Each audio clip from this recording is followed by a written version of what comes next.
Video start చేసే ముందు మిమ్మల్ని అందరినీ ఒక ప్రశ్న అడుగుతామనుకుంటున్నా. మీకు ప్రేమ అనే పదం చెప్పగానే మీకు ఎవరు గుర్తొస్తారు? రోమియో జూలియట్, లైలా మజ్ను, అంతేనా? కానీ మీరు ఎప్పుడైనా రాధాకృష్ణుల గురించి వినే ఉంటారు. కానీ వాళ్ళ ప్రేమికులని కూడా తెలుసు. కానీ వాళ్ళు అసలు ఎందుకు పెళ్లి చేసుకోలేదు అని మీకు తెలుసా? ఈ వీడియోలో అసలు రాధాకృష్ణులు ఎందుకు పెళ్లి చేసుకోలేదు, అంత ప్రేమకి వాళ్ళు నిదర్శనంగా ఉండి కూడా ఎందుకు చేసుకోలేదో ఈ వీడియోలో మొత్తం చెప్తాను. ఈ వీడియో ఎంతో ఇంపార్టెంట్ మరియు ఇన్ఫర్మేషన్ గా ఉంటుంది. కాబట్టి ముందుగానే ఈ వీడియోకి ఒక లైక్ చేయండి. అలాగే అసలు కంటెంట్ మిస్ అవ్వకూడదు అని అనుకుంటే మాత్రం సబ్స్క్రైబ్ చేసుకోవడం మాత్రం మర్చిపోవద్దు. Let's get into the video.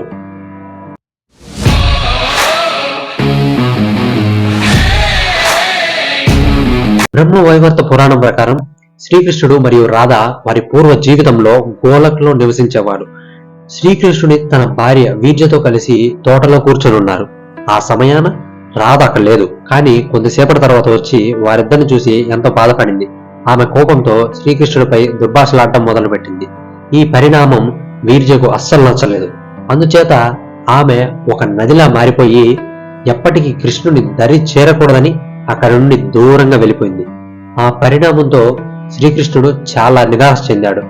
Radha కూడా శ్రీకృష్ణునితో మాట్లాడడానికి సిద్ధంగా లేదు. ఆ తరువాత రాధాకృష్ణుల మధ్య అగాధం పెరిగిపోతుంది. ఎన్ని ప్రయత్నాలు చేసినా రాధ మనసు చలించలేదు. చివరకు స్నేహితులు సన్నిహితులు కూడా రాధ మనసు మార్చే ప్రయత్నాన్ని చేశారు. అందులో భాగంగానే సుధాముడు రాధని ఉజ్జగించే ప్రయత్నం చేశాడని ఆ పుస్తకంలో ఉంది. శ్రీకృష్ణుని ప్రియమైన స్నేహితులలో ఒకరైన సుధాముడు ఈ విషయాన్ని గురించి తెలుసుకున్నప్పుడు కృష్ణుడి పట్ల రాధ చేసిన దుర్భాషలు అతనికి ఆగ్రహం తెప్పించింది. ఆమె తన బాధను చెప్పుకునేటప్పుడు దుర్భాషలు ఆడడం సరైన మార్గం కాదని చెప్పడానికి ప్రయత్నించాడు. మరియు కృష్ణుడు కూడా రాధపై పెంచుకున్న ప్రేమను అతని బాధను వివరించే ప్రయత్నం ఎన్నోసార్లు చేశాడు. కానీ రాధ మాత్రం శ్రీకృష్ణుడు చేసిన పనికి తీవ్రంగా బాధపడి అతన్ని క్షమించే ఆలోచన కూడా చేయలేదని సుధాముడికి చాలా కోపం వచ్చింది. ఆ తరువాత సుధాముడు రాధను మరుసటి జన్మలో కూడా తన ప్రియమైన వారిని వివాహం చేసుకోలేదు అని శపించాడు. ఆ తరువాత రాధ మరుసటి జన్మలో రిషభునికి మరియు కృతికి సంతానంగా జన్మించింది. రాధ మరియు శ్రీకృష్ణుడు గోకులంలో కలుసుకున్నారు. ఆ తర్వాత అది ప్రేమగా అయింది. కానీ చివరికి శ్రీకృష్ణుడు క్రూరుడైన తన సొంత మామయ్య కంసుని చంపే ఉద్దేశంతో ఆ స్థలాన్ని వదిలిపెట్టి అక్కడి నుంచి వెళ్ళిపోయాడు. కర్ణుని చావుకి ఎన్ని కారణాలు ఉంటాయో అలాగే రాధాకృష్ణుల ప్రేమకు మధ్య కూడా అన్నే కారణాలు ఉంటాయి. అంతటి దేవుడైన చివరికి రాధ మనసును గెలుచుకోలేకపోవడం అసలు ఆలోచించదగ్గ విషయమే. కానీ దేవుని ప్రతి పనికి ఏదో ఒక అర్థం ఉంటుంది. రాధ ఒక వైశ్యరాయన్ని వివాహం చేసుకుందని నమ్ముతారు. రాధ తాను వివాహం చేసుకున్న ఇంటిలో ఒక విగ్రహం స్థాపించి తిరిగి వైకుంఠానికి చేరుకుందని భక్తుల నమ్మకం.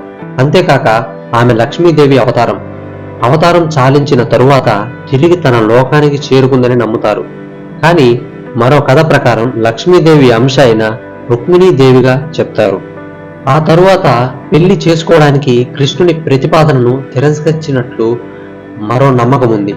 ఆమె ఒక గోకాపరి కుమార్తె. అయితే కృష్ణుడు రాజభవనంలో నివసించేవాడు. అందువల్ల వారి వివాహం సాధ్యం కాదని ఆమె బలంగా నమ్మేది.